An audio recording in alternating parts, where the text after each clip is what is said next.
Good evening, this is DC and English News Edition, and you're watching with me, Ning Hui Kim Kong Sai.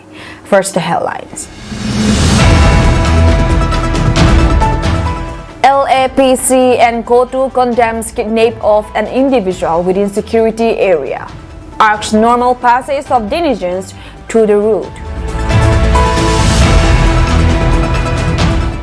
ITLF announces silent rally, shut down for December 5 burial of Ziri bomb victims.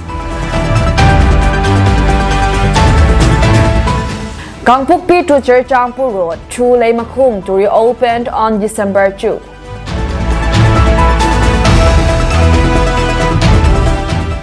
News in detail. A peaceful rally was organized today by Lei Makhung Area Protections Committee (LAPC) as instructed by the Committee on Tribal Unity (COTU), aimed at fostering awareness and building bridges between the Army and Kuki-Zo people of Lei Makhung area to ensure peaceful coexistence. The rally, attended by a large number of participants, sought to emphasize the importance of maintaining peace and understanding in a time of heightened tensions. The LAPC reminded the public of the responsible conduct exhibited by the Kuki-Zo community during previous incidents.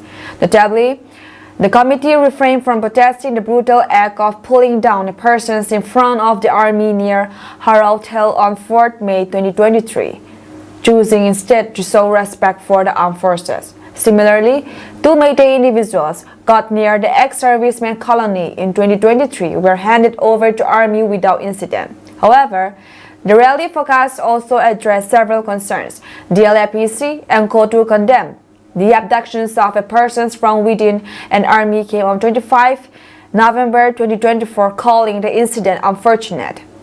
Despite this, the LAPC extended full cooperation to Army during subsequent combing operations in local villages. The rally also carries concern over the Army's current policies, particularly regarding the entry of people from other communities into Army camps. The LAPC urged the Army to reconsider this policy to prevent further incidents of abductions and kidnapping, suggesting that local workers be employed instead to support developmental work in the region. Another key point raised was the closure of the Army gates in Lei Makhung, which served as the primary lifeline connecting the districts of Lake Gangpukpi and Cherchampur. Participants questioned the rationale behind the gate closures, highlighting the adverse impact on essential daily services such as ration distribution, medical treatment, and transportation for local residents. The LAPC voiced concern over potential human rights violations due to restricted access to these vital services, which have been provided without issues for decades. The rally also called attention to the disruption caused to the candidates of the Territorial Army recruitment process. Medical candidates who had been directed to undergo re-examinations at the 183 Military Hospital in Lei Makhung were reportedly turned away without receiving the necessary medical checkups, leading to further frustrations in the community. In conclusion, the LAPC demanded the immediate reopening of the Army gates with the same timing of 6 a.m. to 6 p.m. and extended hours as previously observed. They emphasized the importance of these gates for the movement of local populations, particularly during the ongoing ethnic conflict, where alternative routes are unsafe. The committee reiterated the need for the Army to respect the fundamental rights of the people in the region and to work toward a solution that upholds peace and cooperation for all. The rally concluded with a call for increased dialogue and resolutions to the issues raised, hoping to restore a sense of security and mutual respect between the Army and the Kuki-Zo community of Lei Makhung. After days of mounting tensions and widespread agitations, the Lifeline Road connecting Cherchampur and Cedar Hills is set to reopen on Monday, December 2, 2024. This decision follows a resolute protest by the Kukizo community against its abrupt closure by the army in Laymakung after an MES employee went missing on November 25. The road closure began on November 25 after an MES employee went missing, effectively cutting off the primary transportation route for local residents. The abrupt shutdown sparked immediate and widespread community resistance. This road is not just a route, it is our lifeline, the Committee on Tribal Unity called to emphasize in a powerful statement that captured the community's frustrations and determination. Demonstrations on November 30 highlighted the community's resolve, with protesters demanding the immediate reopening of their sole accessible route. Laymakung Area Protections Committee, LAPC, and local civil society organizations played a crucial role in negotiating. Kotu's statement praised the community, particularly women, for their unwavering determinations that ultimately forced authorities to reconstitute the blockade. Their courage and solidarity have ensured the restoration of our freedom of movement, the organizations declared.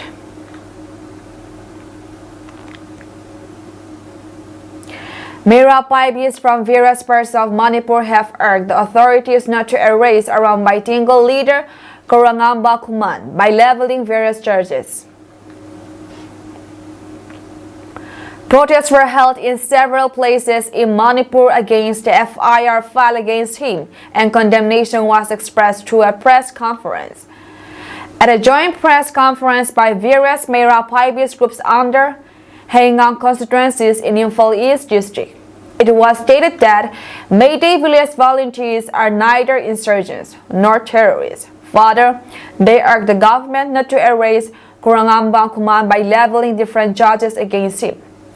During the press conference at Haengang Lai Haraubung, at this space, women from Kangpok PLA said armed Kukis initiated the violence in Manipur by attacking Maydays. In the ongoing 19-month conflict, many Meitei civilians, including infants, women, and elders, have been killed by the LA's armed Kukis. As the government have failed to protect the life and property of people, Arambay Tingle took the responsibility of defending Meitei villages from the Kuki aggressions as the government. She stated, saying that Arambay Tingle and village volunteers are not insurgents nor terrorists.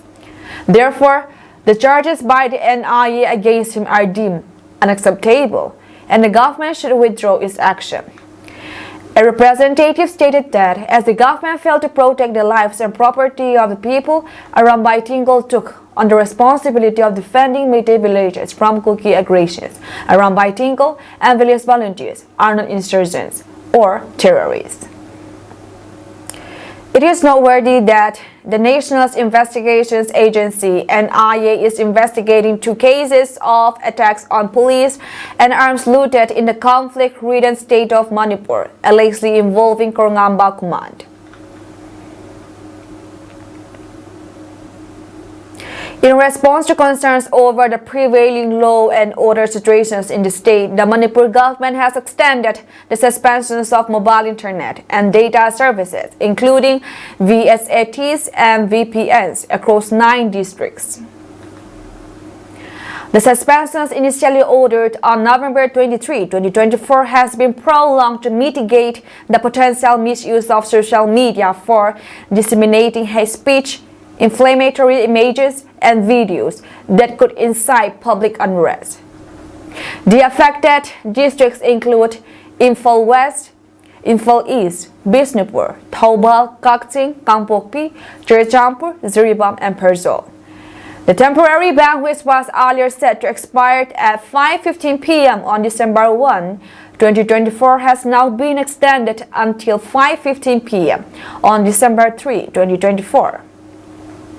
This measure aims to safeguard public safety and prevent disruptions to peace and order as per the provisions of Rule 2 under the temporary suspensions of telecom services, public emergency or public safety, Rules 2017.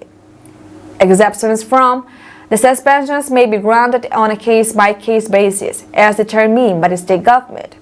Meanwhile, broadband internet services (ILO) and FTTAs remain conditionally operational under previous orders issued on November 18, 2024. The government emphasized that the orders are preventive and necessitated by the urgent situation. Violations of these directives will attract legal actions, ensuring strict adherence to the measures. Public awareness campaigns through press and electronic media are being conducted to inform citizens of the restrictions.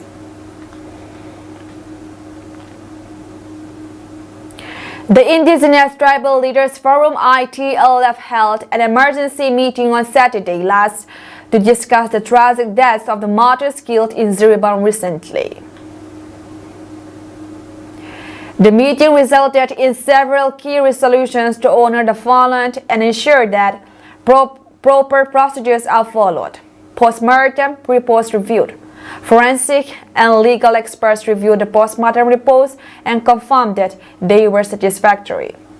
The ITLF legal cell, along with the March Students Association (HSA), will take further legal actions in response to the deaths. Martyrs Burial and Condolences Program (ITLF) announced that the 12 martyrs will be laid to rest with full honor and respect on December 5, 2024. A program to pay condolences will be held at Peace Ground in Tuibo. A committee has been formed to plan the event final homecoming ceremony. The martyrs' families will have the opportunity to perform the final rites and homecoming ceremony on the afternoon of December 4, 2024. Silent Rally on Burial Day. On December 5, a massive silent rally will take place as the bodies of the martyrs are transported from Murte and the surrounding villages to the public ground in Hyangtam Lamka. The procession will then continue to Peace Ground. Total shutdown on December 5. In a show of respect, ITLF has called for a complete shutdown on December 5, 2024 to honor the martyrs. The ITLF has requested the Joint Philanthropic Organization JPO to arrange for the transportations of the martyrs' remains and preparations of their graves at the Martyrs Cemetery in Sekhen. Student organizations are asked to prepare placards and banners for the silent rally. The Indigenous Tribal Leaders Forum, an influential Kuki group in Manipur, has expressed satisfaction with the autopsy reports of 12 individuals who were killed in Ziribam districts earlier this month, 10 of them in an encounter with CRPF, and announced plans to organize a massive silent rally and impose a total shutdown during the burial ceremony scheduled for 5th December in Churachandpur district. In a press statement issued on Saturday, the tribal body mentioned that the decision was taken during an emergency meeting held the same day. The statement noted that the post-mortem reports of the 12 individuals killed in Ziribam were thoroughly examined by a forensic expert and a legal expert and were found satisfactory. According to ITLF, the bodies of 12 individuals will be laid to rest on December 5 at Peace Ground in Churachandpur district, Manipur. It added that the final homecoming rites for the individuals will be performed by their families on the afternoon of December 4. The forum further stated that on the day of burial, a massive silent rally will commence from Murte. The bodies will be carried out to public ground in Hyangtam Churachandpur, where they will be received by the public. From there, the bodies will be taken to Peace Ground in silent processions accompanied by the people.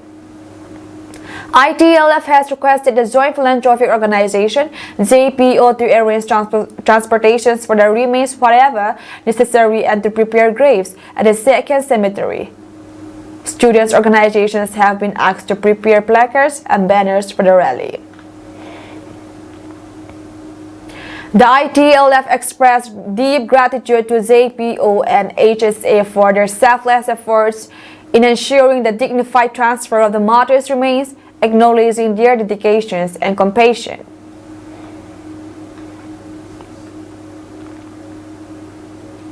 The Liang Mai post and a video clip circulating on social media claim that a Liang Mai house in Lei Makung, Kangpokpi district was robbed by a suspected Kuki armed group.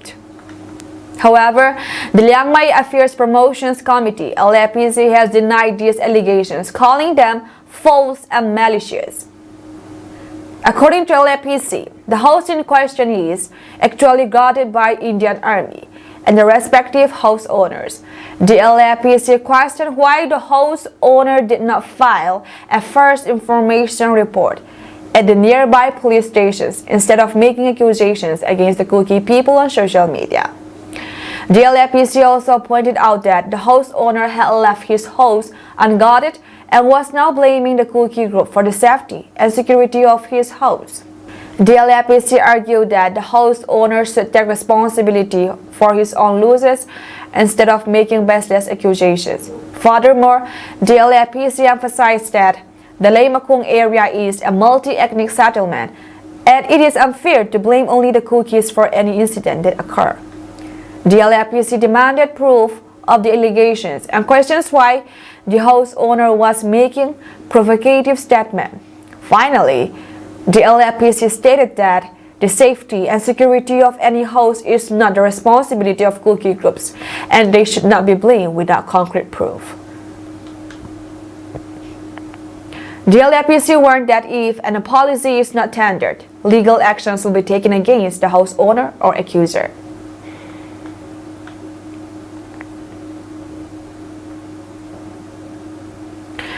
The JTC, Joint Tribes Council of Inpui, Liangmay, Rongmay, and Jami people in Manipur State strongly condemned the shutout between the NSC and IAM and the ZUF at Sangji village on November 28, 2024.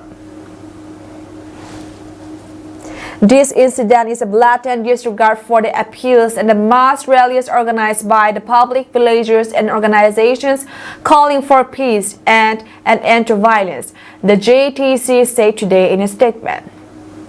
The JTC said it was deeply disturbed by the disruptions of public peace. The people of Manipur have suffered enough due to the ongoing conflicts, and it is imperative that all parties involved work towards finding a peaceful resolution, the JTC also said. The council then urged all groups to respect the voices and aspirations of the people. No further bloodshed against brothers will be tolerated. We demanded all parties immediately cease hostilities and engage in constructive dialogue to resolve their differences peacefully, it added. The JTC then said it stands in solidarity with the people of Sangji village and everyone affected by the incident. The council then urged all groups to respect the voices and aspirations of the people. No further bloodshed against brothers will be entertained. We demanded all parties immediately cease hostilities and engage in constructive dialogue to resolve their differences peacefully, it added. The JTC then said it stands in solidarity with the people of Sangji village and everyone affected by the incident. An elderly woman named Hoi Kuning Haokip has been struggling to make ends meet after her husband passing. She has a son, but unfortunately he is disabled and unable to take care for himself. Despite her advanced age, Hoi Kuning has been selflessly caring for her son as there is no one to look after him. Recently, Hoi Kuning fell ill and was unable to work, leaving her and her son in a precarious situation. It was then that the F2H group stepped in to help her, donating rupees 23,000 to support her and her son. The F2H group is dedicated to helping those in need. As part of their mission, they provide financial assistance to individuals facing difficulties. To support their cause, members of the F2H group contribute a monthly donations of rupees 200. Your contribution, big or small, can make a significant difference in the lives of those struggling.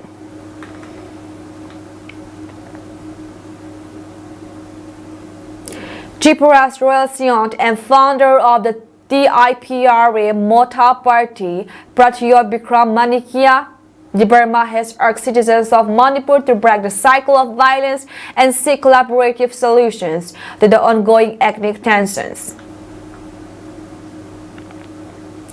Condemning the brutalities that have been plagued the state, he emphasized that the solutions must come from within and not through external intervention, as the unrest continues to threaten the future of the next generation. In a video message, De Burma highlighted the severity of the situations and reiterated his consistent stand against violence. Referring to the killing of a woman and a child, he said, "I condemn this brutality on November 7 itself. Last year, I was also among the first to denounce the assault on two Kuki women. My stance is clear. Any form of violence, whether murder, rape, or assault, cannot be justified, regardless of who started it. Silence on such issues only fosters more inhumanity within society." De Burma expressed dismay at the blame game between communities, warning that such attitudes only deepen the crisis. "What we see now is a cycle of revenge. You did this, now we will do that. This mindset will take us backwards." People often ask, where is Delhi? Where are the national parties? But the reality is, no one from outside will come to save us. It is the people of Manipur who must solve this issue collectively. If you rely on outsiders, the problem will only grow worse, he said. He criticized the lack of proactive leadership within Manipur's political spectrum, questioning the visions of both ruling and opposition leaders. Where is the leadership that can unite people during such a crisis? Violence will never lead to solutions. It only destroys homes, livelihoods, and futures. The real victims are the families who have lost everything. If we want to build a better tomorrow, we must stop fighting in the name of religion, tribe, or ethnicity. Only unity and collective leadership can ensure peace and progress, Pratyot asserted. De Burma also touched on the historical connections between Tripura and Manipur, expressing his anguish over the state's current turmoil. Manipur has always held a special place in the heart of Tripura's people. For centuries, our states have shared cultural and historical ties. It is heartbreaking to see the land of our friends and neighbors torn apart by hatred. We must restore harmony and mutual respect to honor this shared history, he said. In a Facebook post before his video message, De Burma expressed concerns over the divisive narratives being amplified through social media. He wrote, "One of the biggest problems today is the social media chatter forcing people to take sides or accusing them of bias. Murder, rape, and brutality, whether against Kuki, Zohmar, or Medi communities, cannot be justified by who started the violence first. As a leader, I want humanity to prevail above all." He also criticized those rationalizing the violence, calling it a dangerous threat. It is deeply disturbing to see educated individuals justify such inhuman acts. It is a stark reminder that our claims of being a civilized society are fragile. My only prayer is for peace in Manipur, for all communities, irrespective of their ethnic identities. This is not the future I want for our region or our country, he wrote. Pratyot's appeal has struck a chord, urging people to look beyond divisions and work together for a peaceful resolution.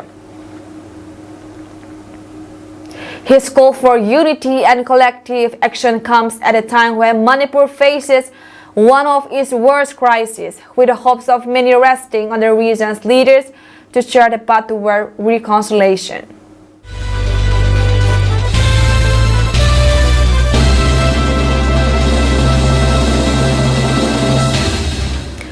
Lok Sabha and Rajya Sabha stood adjourned for the day on Monday, the fifth working day of the Parliament winter session 2024, amid protests and slogans in the both houses by opposition parties seeking discussions over the Adani issue, violence in Manipur and Sambhal. Both houses were adjourned for the day after they reconvening at 12 noon following adjournment since the session began at 11 a.m. Rajya Sabha Chairman Jagdeep Dhankar rejected 20 notices received under Rule 267. The chairman referred to Murphy's Law, which stated that anything that can go wrong will go wrong. It appears that there exists a deliberate effort to actualize law to impede this House's proper functioning. Parliament proceedings have been stalled since the beginning of the winter session amid protests by opposition parties over the Adani issue and violence in Manipur and Sambal.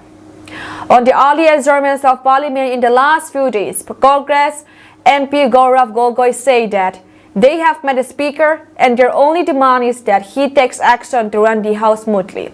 We want the Speaker to run the House, Gogoi said. On the meeting of floor leaders of India Alliance prior to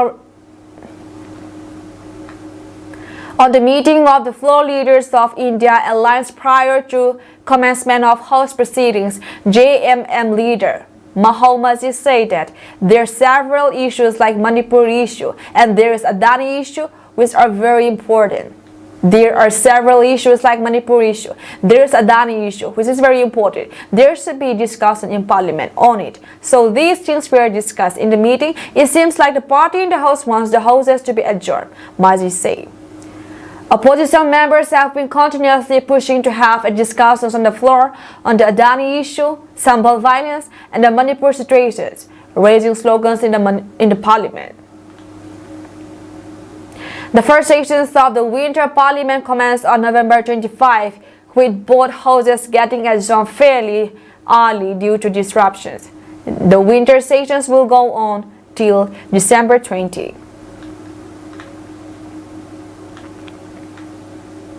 South India is witnessing the devastating impact of Cyclone Fengal. The storm has affected daily life. The Meteorological Department IMD has issued a red alert for heavy rainfall in 4 districts of Kerala: Malappuram, Kozhikode, Wayanad and Kannur today. Similarly, an alert has been issued for Andhra Pradesh. According to Meteorological Department, heavy rainfall is likely to occur in Andhra Pradesh, Kakinada and other districts, as well as in the southern coastal region of Nellore. Cyclone Fengal has affected the lives of people in Puducherry and Tamil Nadu due to heavy rainfall. So far, 19 people have died in Sri Lanka and India since Saturday. This includes 15 deaths in Sri Lanka and 3 in Chennai. Local aid says that Puducherry witnessed a natural disaster 3 decades ago. The main roads and streets are flooded due to heavy rainfall. Transport services have been affected, and voluntary organizations like Puducherry Heritage Roundtable 167 have assisted the government's effort by providing food packages to people in relief camps. Due to this cyclone, more than 1,000 people have been sent to 32 relief camps. Meanwhile, 49 relief camps have been set up in Vilappuram. In Tiruvannamalai, 7 people are trapped in debris due to heavy rainfall, and the NDRF team is working to rescue them. 7 members of a family were feared trapped in mudslide due to heavy rain caused by Cyclone Fengal in Tamil Nadu's Tiruvannamalai on Sunday. 3 houses were buried under the debris. District Collector Bhaskar Pandian and local rescue teams arrived at the scene, and 30 NDRF members reached the spot along with hydraulic lifts and 2 sniffer dogs to assist authorities in the rescue operation. Cyclone Fengal made landfall on Saturday evening between Karaikal and Mahabalipuram near Puducherry, bringing wind speed of 70 to 80 km per hour, gusting up to 90 km per hour. The cyclone unleashed heavy rainfall and flooding across North Tamil Nadu and Puducherry, causing widespread disruption. In Chennai, 3 people were electrocuted in separate rain-related incidents. Schools and colleges remain shut in several districts, including Chennai, Tiruvallur, Kanchipuram, and Puducherry. A red alert was issued for Chennai and other coastal districts. The state disaster response teams and NDRF were deployed to vulnerable regions, and the Indian Army has also stepped in to aid relief efforts. In Puducherry, over 600 people were rescued from several inundated areas. The Indian Army provided emergency food, water, and medical aid to affected residents. Tamil Nadu Chief Minister M.K. Stalin has been personally inspecting relief efforts in Chennai, while heavy rainfall continued to batter the region. The cyclone's impact has been particularly devastating in Puducherry, with locals recalling that they never saw such extreme conditions in over 3 decades.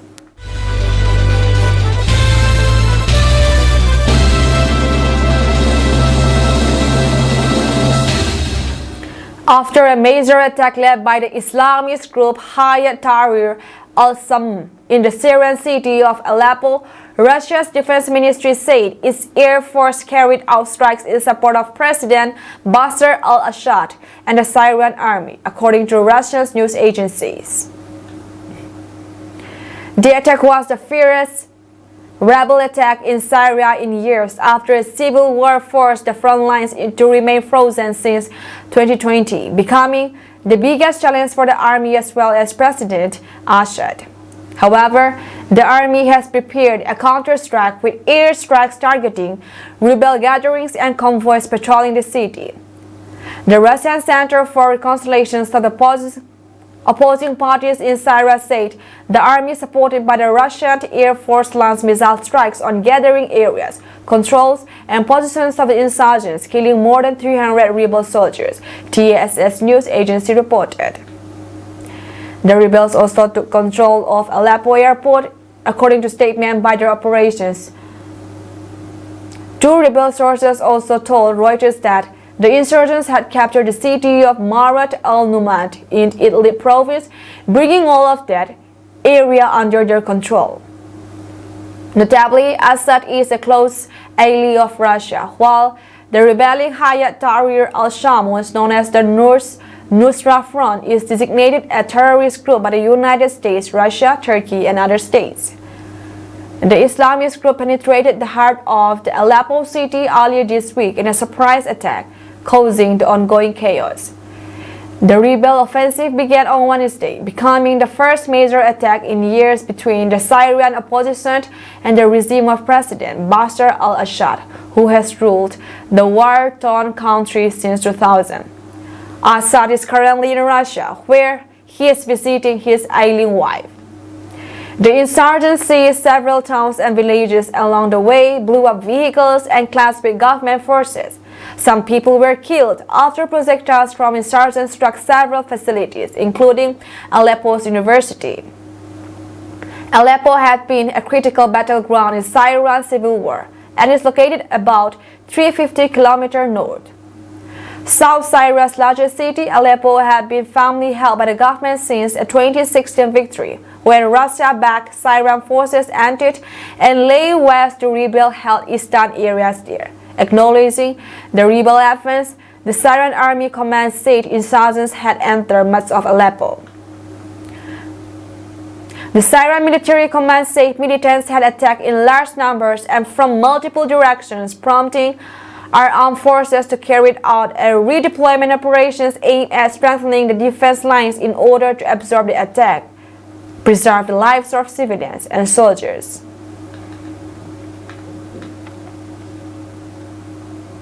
The systematic targeting of Shia Muslims in Pakistan, particularly in the Kuram districts of Khyber Pakhtunkhwa, has grown into a humanitarian crisis.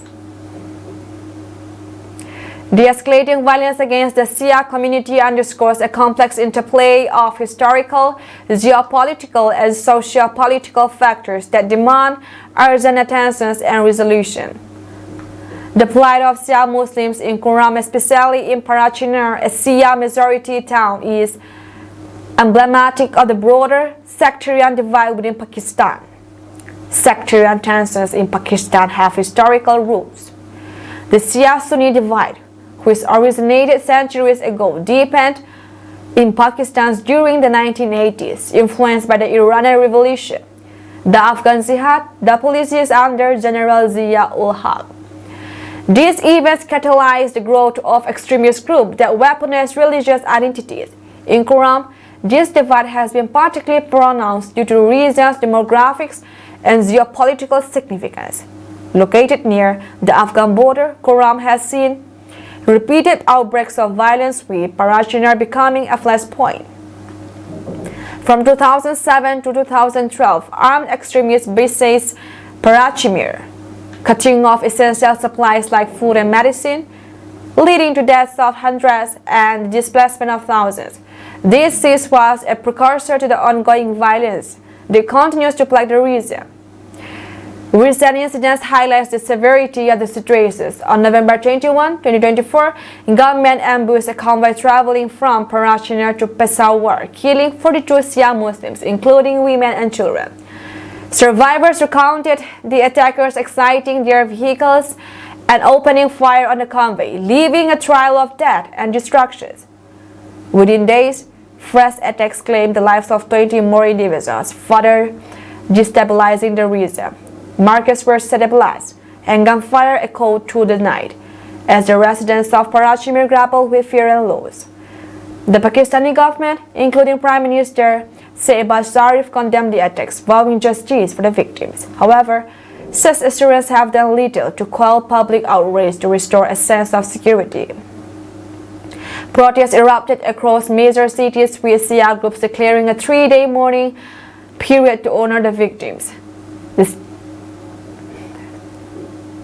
The statistical trends of sectarian violence in Pakistan revealed a disturbing trajectory. Over the past decade, major incidents targeting Shia Muslims have claimed thousands of lives. In 2013, over 120 Shia Muslims were killed in Bombay-in-Kota, an attack attributed to Lashkar-e-Jhangvi. In 2016, a bombing in Parachinar killed 23. And in 2018, the Mastung attack carried out by ISIS-K claimed 149 lives. The Hazara community, a Shia minority, has also faced targeted killings, such as the 2020 massacre of 11 minors in Balochistan.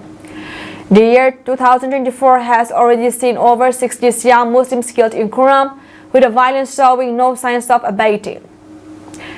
The following table provides a snapshot of the grim reality, causes, and consequences of sectarian violence. The root causes of this violence are multifaceted. Geopolitically, Kuram's proximity to Afghanistan makes it vulnerable to militant infiltrations and arms smuggling. The porous border allows extremist groups like the Tehreek-e-Taliban Pakistan (TTP) and ISIS-K to operate with impunity. Regional proxy wars, particularly the Saudi-Iran rivalry, have further exacerbated sectarian tensions, with both sides allegedly funding competing religious groups. Locally, Kuram's unique ethnic and religious composition has made it a hotspot for sectarian strife. The economic marginalization of the region compounds this issue, with poverty and underdevelopment fostering resentment and unrest. State inactions and alleged complicity have also contributed to the crisis. Human rights organizations and local leaders have repeatedly criticized the government for failing to protect Shia Muslims. Despite initiatives like the National Action Plan, which aim to combat extremism, inconsistent implementations and lack of political will have hindered progress. The judiciary's inability to hold perpetrators accountable has further emboldened extremist groups. The human toll of this violence is staggering. Families have lost breadwinners, children have been orphaned, and entire communities have been displaced. The psychological impact on survivors is profound, with many struggling to cope with the trauma of losing loved ones and witnessing violence firsthand. The social fabric of Kuram has been torn apart, with sectarianism fostering mistrust and animosity among communities. That's all from us tonight, and we thank you for joining our program.